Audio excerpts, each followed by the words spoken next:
할렐루야, 하나님께로 더 가까이, 하나님께로 더 가까이라는 제목으로 하나님 말씀 증거하도록 하겠습니다. 우리 가운데 누구라도 엄청난 고난을 당해 괴로울 때에 믿음을 잃지 않고 하나님께 감사하다고 고백하기란 쉽지 않습니다. 아무리 믿음이 좋은 사람이라 할지라도 그가 당한 고통이 너무나 클 때에는 어떻게 이런 일이 있을 수가, 왜 하필이면 내게, 우리 가정에 이런 일이 생기는가? 라고 하나님께 하소연하기가 쉽습니다. 하나님의 뜻을 알 수 없기에 현재 당하는 고통을 받아들이기가 힘들고, 그래서 분노하기 쉬운 것입니다. 그리고 절망합니다. 어찌할 수 없는 상황과 환경 속에서 모든 것을 포기하게 되고 좌절감과 무력감이 밀려옵니다. 욥도 그가 받은 엄청난 고난 앞에서 절망했습니다. 얼마나 충격을 받았든지 2장 13절에 7일 7야를 말문을 잃고 잿더미 위에 앉아 있었다고 했습니다. 그리고는 입을 열어서 자기의 생일을 저주하며 가로되 나의 난 날이 멸망하였더라면, 나말을 베었다 하던 그 밤도 그러하였더라면 이라고 부르짖으며 자신이 이 세상에 태어난 것을 한탄하고 있습니다. 재산은 물론이고 자신의 10자녀가 하루아침에 모두 죽음을 당한 일 앞에서 욥은 이렇게 절망하고 고통스러워하고 있는 것입니다. 이때 사람들은 그 절망과 하나님을 향한 원망으로 하나님을 부인하고 떠나가는 경우도 있습니다. 하나님이 정말로 살아계신다면 이런 일은 도저히 일어날 수가 없다고 생각하는 것입니다. 그래서 어떤 사람들은 상심하여 하나님을 저버리게 되는 것입니다.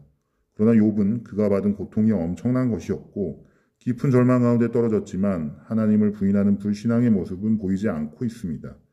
욥의 절망은 신앙이 없어서가 아니라 자기가 당하고 있는 고통과 슬픔이 너무 크고 견딜 수가 없어서 빠져드는 인간적인 절망이었습니다. 아무리 신앙이 좋은 사람이라 하더라도 연약한 인간이기 때문에 절망할 수 있습니다. 그러나 그렇다고 하나님을 부인할 수는 없는 것입니다. 때때로 우리는 고난당할 때 그 이유를 알 수 없기 때문에 더 답답하고 화가 날 수 있습니다. 도대체 내가 무슨 잘못을 했길래? 라는 생각을 하기 쉽습니다. 그러다가 하나님이 계시지 않는 것 같은 불안과 의심이 생기기 시작합니다. 가장 무서운 것은 하나님의 침묵입니다. 하나님이 무관심한 것 같고 자신은 마치 버려진 것 같은 느낌이 들 때 견딜 수가 없습니다. 이렇게 고통당하는 자의 심경을 시편 기자가 잘 나타내주고 있습니다. 내가 내 음성으로 하나님께 부르짖으리니 하나님께 내 음성으로 부르짖으면 내게 귀를 기울이시리로다. 나의 환난 날에 내가 주를 찾았으며 밤에는 내 손을 들고 거두지 아니하였으며 내 영혼이 위로받기를 거절하였도다. 내가 하나님을 생각하고 불안하여 근심하니 내 심령이 상하도다. 쉘라, 주께서 나로 눈을 붙이지 못하게 하시니 내가 괴로워 말할 수 없나이다. 내가 옛날 곧 이전 해를 생각하였사오며 밤에 한 나의 노래를 기억하며 마음에 묵상하며 심령이 궁구하기를 주께서 영원히 버리실까? 다시 은혜를 베풀지 아니하실까? 그 인자하심의 길이 다 하였는가? 그 허락을 영구히 폐하였는가? 하나님이 은혜 베푸심을 잊으셨는가? 노하심으로 그 긍휼을 막으셨는가 하였나이다. 쉘라. 너무나 고통스러운 때는 어떠한 것도 위로가 되지 않을 때가 있습니다. 얼마나 고통스럽고 답답하였으면 내 영혼이 위로받기를 거절하였도다라고 고백했겠습니까? 시편 기자는 밤에 잠도 이루지 못하고 불안하고 근심하는 가운데 하나님을 생각할 때 자신이 꼭 버림을 받은 것 같은 마음으로 절망하고 있습니다. 하나님께서 다시는 은혜를 베풀지 아니하시고 그 인자하심에 손길을 끊으신 것은 아닌가, 진노하심으로 그 긍휼을 막으신 것은 아닌가 의심하며 불안해하고 있습니다. 이럴 때 우리는 아무것도 할 수 없을 것 같은 깊은 무력감에 빠지게 됩니다. 기도할 의욕마저도 잃어버립니다. 기도를 해도 아무 소용이 없다고 체념하게 됩니다. 자신처럼 불행하고 무가치한 사람은 살 가치조차 없다고 자학하며 자기 존재를 부인하게 됩니다. 과거에 좋았던 시간들, 영적으로 충만했던 시간들이 그리워지고 그때와 지금의 현실이 너무 다른 데서 오는 고통을 주체할 수가 없어집니다. 그래서 밤이 되면 잠을 이루지 못하고 불면증에 시달리며 식욕도 잃어버리고 소화도 잘 시킬 수가 없습니다. 아무리 참으려 해도 자꾸만 눈물이 흘러내리고 가슴이 답답해집니다. 다윗의 고백처럼 비둘기 같은 날개가 있다면 사막 끝에라도 날아가 이 고통을 피하고 싶다는 정도를 넘어서 때때로 죽고 싶은 충동감에 사로잡히기도 합니다. 이런 무서운 정신적인 고통을 겪을 때 우리는 우울증에 걸리게 됩니다. 그렇게 엄청난 고난 앞에서도 하나님을 부인하지 않았던 욥마저도 이러한 고통 속에서 헤매였던 것을 볼 수 있습니다. 내가 주께 부르짖으나 주께서 대답하지 아니하시오며 내가 섰사오나 주께서 굽어보시기만 하시나이다. 욥기 30장 20절 말씀입니다. 하나님으로부터 버림받은 것 같은 공허함과 고독감을 견디지 못할 때 누구나 두려움을 느끼며 심지어는 죽고 싶어지는 것입니다. 누구든지 엄청난 슬픔과 고통 앞에서는 이런 연약함에 빠질 수 있습니다. 그러나 이런 때 어떻게 하시겠습니까? 오직 하나님의 얼굴을 구하고 주께로 피하는 자들만 하나님을 만나는 축복을 받습니다. 주께로 피하는 자의 축복. 주께로 피하는 자의 축복이라는 것은 하나님의 어마어마한 말할 수 없는 그런 은혜를 뜻하는 것입니다. 우리는 언제까지나 침체와 고통 속에 머물러 있을 수는 없습니다. 우리의 상황이 이방 땅에서 남편과 두 아들을 잃은 나오미보다도 더 고통스러운 것이라 할지라도, 그리고 욥의 고난보다도 크게 느껴진다고 하더라도 그런 상황에서 어떻게 하시겠습니까? 좌절하고 포기할 것입니까? 아니면 죽음을 선택할 것입니까? 아무리 우리의 고통이 크고 슬픔이 크다 할지라도 엘리후가 욥에게 말한 것처럼 하나님이 불의하다고 원망할 수는 없는 것입니다. 또한 하나님을 부인하고 떠날 수는 더더욱 없습니다. 앞에서도 말했듯이 그 아픔을 갖고 하나님의 얼굴을 구하며 그분 앞에 나아가는 것이 축복입니다.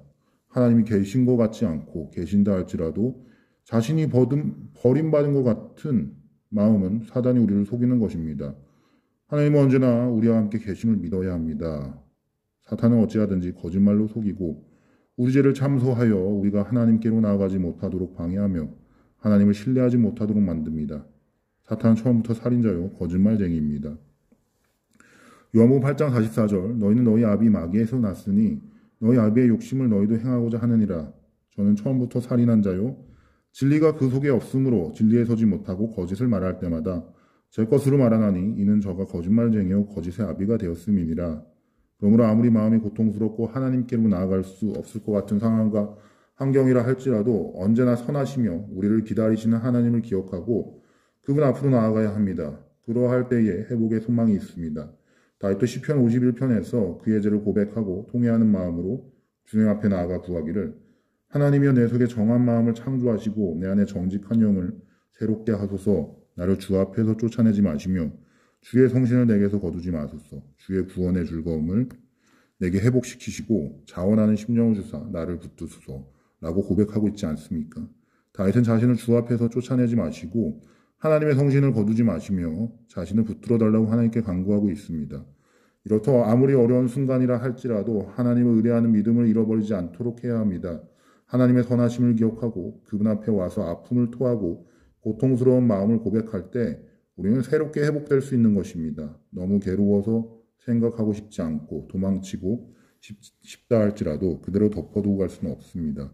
나오미도 이방 모압 땅에서 남편과 두 아들이 죽고 두 며느리와 함께 갑으로 남아 너무 고통스러웠지만 베들레헴으로 돌아가고자 결단했던 일을 기억합니다. 그렇게 하나님께로 돌아가려고 했던 것은 위대한 결단이었고 축복의 시작이었습니다. 그러나 나오미는 한 가지를 깨닫지 못했습니다. 그러나 다시 고향으로 돌아가려고 할 때 두 며느리가 있었습니다. 이 두 며느리는 이방 여인들이었습니다. 만약에 나오미가 이 이방 며느리와 함께 고향에 간다면 이스라엘 백성으로서 두 아들을 이방 여인과 결혼시킨 자신의 불신앙이 그대로 사람들 앞에서 드러나게 될 것입니다. 그것 때문에 자신이 받게 될 고통과 부딪히게 될 수치감을 생각하면서 나오미는 그것을 감추고 싶었고 그렇기 때문에 두 며느리를 돌려보내고 혼자서 고향으로 돌아가려고 했습니다. 아무리 수치스럽고 고통스러운 것이라 할지라도 하나님 앞에 정직하게 나아가는 것이 축복이라는 것을 몰랐던 것입니다. 이때 헌신된 며느리 룻을 통해 하나님의 은혜를 체험하지만 나오미의 이러한 모습은 분명히 바른 태도는 아니었습니다. 우리의 상황이 아무리 고통스럽고 부끄러운 것이라 할지라도 하나님께 정직하게 있는 모습 그대로 나아갈 때 하나님께서 우리의 마음을 받으시고 우리의 모든 고통과 고난 가운데 함께 하셨던 신실하신 하나님의 크신 사랑을 깨닫도록 도와주십니다.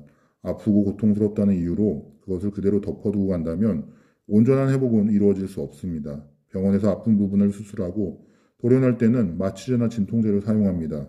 그러나 하나님 앞에서 우리의 고통스러운 마음과 기억들을 치료받을 때는 진통제를 사용할 수 없는 것입니다. 말할 수 없이 아프고 고통스럽더라도 사실을 직면하고 그 마음을 하나님께 그대로 드릴 때에 온전한 회복이 임하게 되는 것입니다.